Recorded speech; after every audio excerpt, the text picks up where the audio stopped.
The Equine Beta is slated for this summer. While we can't play the game yet, there are still things you can do to get a head start. Let's review 5 questions that each owner should already think about.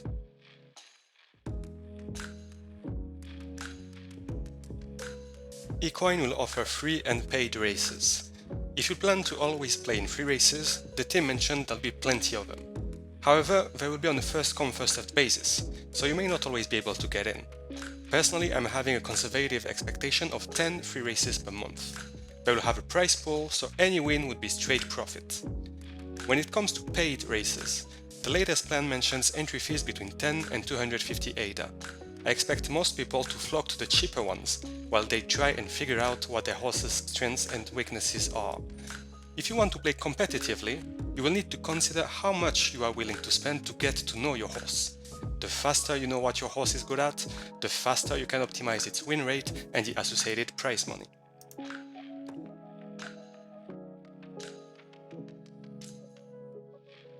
This is difficult to plan when you have no information about the number of races per day or how far ahead we can register to a race. However, the type of player you are is something you may already know. If you just want to have fun and race, it should be fairly quick to find an available race and watch it later when it is live. Maybe count 10 minutes per race. If you are rather a competitive and analytical player, I would at least double that. Watching race replays to analyze your horse's behavior and performance would be an integral part of the game. And I am not even talking about breeding, which is a whole other beast. Deciding on male-female ratio, learning about horse genetics for coat colors, breeding in-house or paying a stud fee, hours of planning in perspective.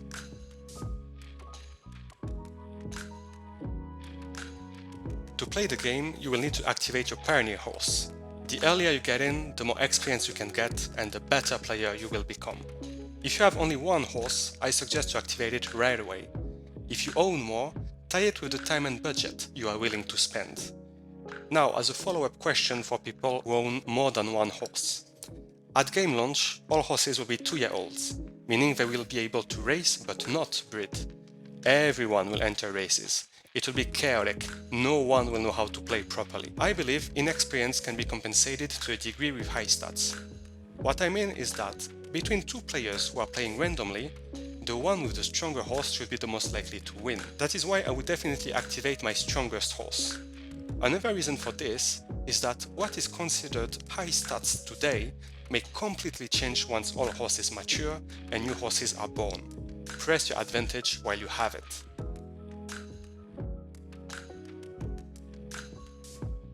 There is definitely no right answer for that, but let me highlight some facts. There are 14,000 pioneer horses, that is around 4% of Z-Run's population, a game that has been out since 2021 and has been through a bull market, so plenty of room to grow in the long run. In the short term, however, the way I see it is that prospective buyers will want to race right away, and only pioneers allow that. That's why it may be a good idea to keep an inventory of inactivated horses. In the long run, it will be a matter of timing when your newborn horse can race with the market demand. But maybe you want to breed to grow your own stable. In that case, remember that any horse switched to breeding can no longer race. Its full stats will be revealed, and you may realize you missed out on a good racing horse. The consolation is that you may now pass down those genes. A lot of people see breeding as a way to get back their investment. But I think they may be overlooking the earning potential of a racing horse. Each month, stats will change, you will know your horse better, you will become a better player, and you may be able to build a strong track record, which in turn will make your horse a more desirable breeding partner when you switch it to breeding. If I owned only 1 or 2 horses, I would stick to racing until age 6. Only bigger stables can retire a couple of their horses early without compromising the potential earnings from racing.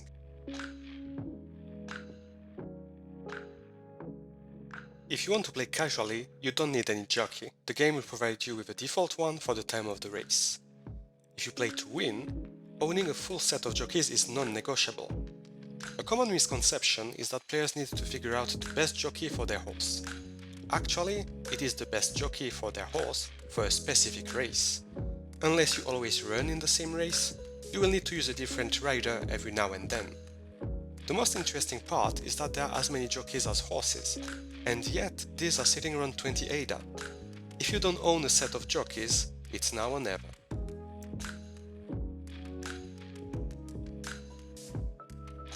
For those like me who like analyzing, this is my Excel prototype for one of my horses. I plan on keeping track of my horse's growth. This will be useful when breeding later. The numbers here are just for show. Then I will keep a track record where I'm breaking down each race into multiple parameters such as the track, the weather, or the distance. Note that most of them are made up at this stage. Depending on my finishing position, I will win or lose points. Top 3 gives me 3, 2 and 1 points. Bottom 3 deducts the same. Anything in between doesn't count. For instance, if I place first at Yarra Gardens with a sunny hot weather in a 6 furlong race, I will distribute points like this. Then, if I place second to last in the following race where it rained, I will take off points just like that. After a few races, this will show me which parameters are in my favor and which are not. I prepared for 10 races because that's what I allow myself to spend in the discovery phase of the horse. I want to try all kinds of races to find out what my horse's natural affinities are. Data is a big part of horse racing. Analyzing is part of the game, and a lot of time can be spent doing just that. For reference, on ZRun there are several websites providing historical data about horses to help players pick the right ones. I hope someone in the equine community will do something similar. To sum up, you can already prepare for the game by deciding how much money and how much time you are willing to spend each month. Then look at which horse you want to activate and when. You can also plan further and establish under which conditions you would switch a horse to breeding. Finally, do not forget about jockeys. These are my tips, but each player is different. How are you preparing for the equine game? Let me know in the comments. If you want to say thanks, simply like, share and subscribe. Until next time.